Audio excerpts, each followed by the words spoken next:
Bonjour à toutes et à tous, nous sommes toujours ici à Deauville pour les 22e rencontres Amrae. Nous allons parler grand risque avec Philippe Rocard, directeur général d'AXA Corporate Solutions. Monsieur Rocard, quel bilan avez-vous tiré de cette année 2013 pour AXA Corporate Solutions ? D'abord, on a continué à renforcer l'internationalisation d'AXA et d'AXA Corporate Solutions. Vous savez que le groupe s'est lancé depuis 2008-2010 dans des investissements très nombreux dans les pays à forte croissance. Et à ce titre, le groupe AXA a investi plus de 6 milliards d'euros dans les dernières années pour acquérir des positions stratégiques dans bon nombre de pays. On est maintenant le premier assureur national et international à Hong Kong en property and casualty. On est le deuxième assureur à Singapour en property and casualty. On est le premier assureur étranger en Chine. Donc des positions très solides en Asie, complétées par des positions en Amérique latine aussi solides, puisque nous sommes le premier assureur de risque d'entreprise au Mexique, le deuxième assureur IARD en Colombie, et nous sommes rentrés au Brésil. Donc un mouvement vers l'international qui s'est amplifié pour, d'une part, accompagner nos clients à l'international, parce qu'eux aussi font ce mouvement vers l'international, ont des filiales dans ces pays, et aussi, bien sûr, pour y souscrire des risques locaux avec des entreprises asiatiques ou d'Amérique latine qui, elles aussi, tendent à sortir de leurs frontières. Alors, on reste Amérique latine, Amérique du Sud, donc Mexique, Colombie, Brésil. Alors le Brésil, en 2014, vous poussez plus fortement. Une équipe va s'implanter, c'est l'ambition, le Brésil ? L'ambition, c'est de couvrir le continent de l'Amérique du Sud. On a déjà une position très affirmée à Mexico et de continuer à partir de cette base, en y ajoutant la Colombie, où on vient d'acquérir le deuxième assureur colombien en termes d'assurance IARD, et maintenant d'entrer au Brésil. Donc nous avons une équipe de souscription à la fois pour les aspects grandes entreprises et une autre équipe qui est destinée à être sur le marché des PME. Donc deux équipes qui entrent en même temps au Brésil, et on a déjà investi des moyens financiers et humains significatifs dans ce pays pour contribuer à y accompagner nos clients européens, mais aussi à y souscrire des risques brésiliens. On en a déjà quelques-uns à travers les marchés internationaux. On peut renforcer cette position, bien entendu. Alors les interconnexions d'Amérique du Sud sont assez grandes, assez fortes. Finalement, si vous êtes au Brésil, l'implantation, quand elle sera terminée, ça vous permettra également de rayonner sur les pays qui sont adjacents ? Notre souhait, c'est qu'à partir du Brésil et à partir de la Colombie, nous puissions rayonner sur d'autres pays. Vous savez que ces deux pays sont en train d'être les deux grands pays de l'Amérique latine, et donc à partir de là, pouvoir agir comme un hub et aller chercher depuis ces pays des affaires, en tout cas des affaires sur des grandes entreprises, dans des pays comme le Pérou, le Chili ou d'autres pays qui se développeront dans les années qui viennent. Donc, on connaît les ambitions du groupe AXA. Alors, AXA Corporate Solutions, vous êtes évidemment partie prenante. Ces renouvellements de janvier 2014, comment ça s'est passé pour vous ? Les renouvellements 2014 dépendent beaucoup du type de ligne de business et des pays. D'abord, les renouvellements de janvier 2014, dans certains pays, il n'y en a pas quasiment, parce que le calendrier local n'est pas tourné vers le 1er janvier. Donc c'est le cas au UK, c'est le cas en Asie. Ça n'est pas le 1er janvier qui est la date phare. Par contre, dans d'autres pays comme la Suisse ou l'Allemagne, la date du 1er janvier est la date essentielle, la France étant un peu au milieu. Donc ça dépend beaucoup des géographies.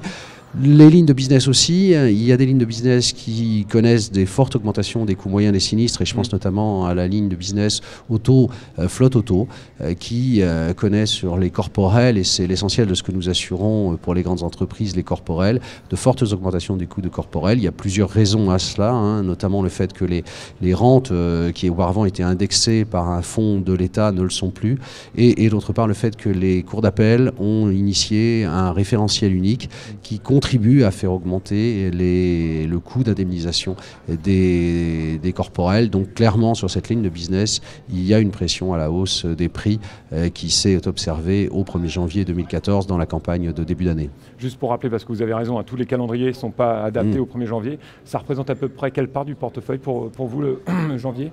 Au total d'AXA Corporate Solutions, c'est 45%, mais en Angleterre, c'est proche de zéro, et en Asie, c'est aussi proche de zéro. Par contre, en Allemagne ou en Suisse, c'est 90%.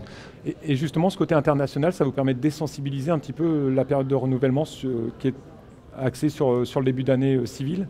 Ça permet en tout cas d'avoir un prisme moins fort que ça ne peut l'être dans certains pays. Le pays le plus extrême à cet égard, c'est la Suisse, où il y a un renouvellement quasi systématique au 1er janvier.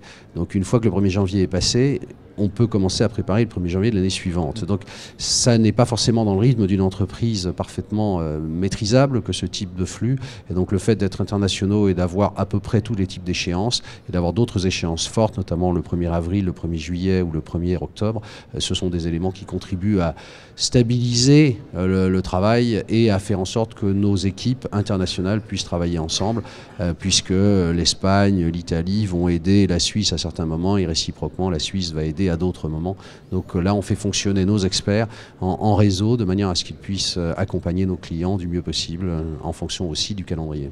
Alors, vous l'avez rapidement abordé, la sinistralité donc en auto pour les renouvellements de 2014, ça a fait évidemment monter les prix. Au global, sur la sinistralité 2013, ça a influencé comment les tarifs chez vous ? Les lignes de business qui ont souffert au sens où il y a une augmentation de la sinistralité ou une augmentation des coûts des sinistres, c'est notamment l'automobile, indubitablement, à cause de cette évolution des coûts moyens corporels qui va continuer, indubitablement. C'est un phénomène qu'on connaît et qui va continuer. Vous arrivez à mettre les prix en face, c'est-à-dire que vous arrivez à Eh bien, chaque année, ça veut dire qu'il y a des majorations sur ce sujet. Tant que le coût des corporels augmentera, là il y a en plus des facteurs exogènes décidés par l'État, puisqu'il y a des modifications de l'État ou des tribunaux, des cours d'appel, qui font qu'il y a un événement supplémentaire, je dirais. Il y a une autre ligne de business qui a été très impactée. Alors c'est plus vrai pour les PME et moins vrai pour les grandes entreprises, c'est celle de la construction, mais c'est assez connu. Quand il y a une crise, normalement, il y a plus de difficultés à faire le service après-vente, et s'il y a plus de difficultés à faire le service après-vente, il y a normalement des sinistres plus nombreux et donc des coûts supplémentaires pour les assureurs. C'est ce qu'on a observé notamment sur la RC décennale. D'accord, vous restez quand même très présent sur ces risques-là ou vous avez tendance à vous retirer un petit peu? Au global, le groupe AXA, en additionnant AXA France et AXA Corporate Solutions, c'est très présent sur la RC décennale. C'est un des acteurs majeurs, un des 3 acteurs majeurs sur ce marché français de la RC décennale. Donc pour le coup, nous n'avons pas décidé de nous y retirer, mais nous avons fait le nécessaire en termes de tarifs pour être à un niveau qui permet de tenir compte de cette situation de crise dans le bâtiment. D'accord, alors vous avez abordé un petit peu le cas des PME, on va parler PME ETI, c'était un axe de développement important pour AXA CS. 2014, vous maintenez cette stratégie et surtout comment vous arrivez à placer le curseur pour les ETI?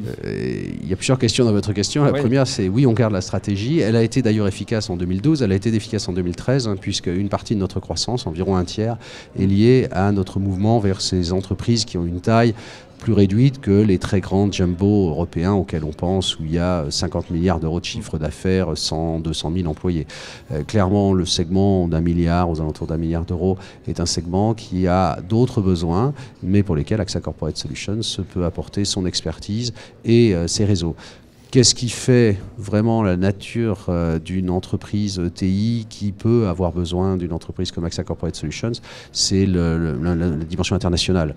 Beaucoup de PME, quand elles grandissent, qu'elles deviennent des ETI et qu'elles dépassent une certaine taille critique, vont aller à l'étranger parce que c'est nécessaire dans un monde globalisé, parce qu'on ne peut pas, dans un monde où les échanges sont constants sur tous les sujets, rester sur une île. Et donc, à partir du moment où elles vont à l'étranger, elles ont besoin d'être accompagnées par leur courtier, mais aussi par des assureurs. Et un assureur comme AXA Corporate Solutions, c'est sa vocation, c'est ses gènes d'accompagner à l'international. Donc finalement, ce n'est pas tant le niveau de chiffre d'affaires, mais plutôt la globalisation, la mondialisation que l'activité qui va vous Ensuite, pour le bon ordonnancement des choses, il y a des seuils entre les différentes sociétés, mais la vraie nature du besoin, c'est la nature internationale. À partir du moment où une entreprise a une dimension internationale, pour le coup, elle a besoin de couvertures qui vont être internationales, elle a besoin d'avoir un programme qui la sécurise, qui lui permet de faire ce développement. Et ça peut se bâtir avec des entreprises qui ont cette dimension internationale. Philippe Rocard, merci beaucoup pour cette interview. Merci. Chers internautes, les interviews sont maintenant terminées. Nous étions en direct des 22e rencontres à Marae. Nous vous donnons rendez-vous très prochainement.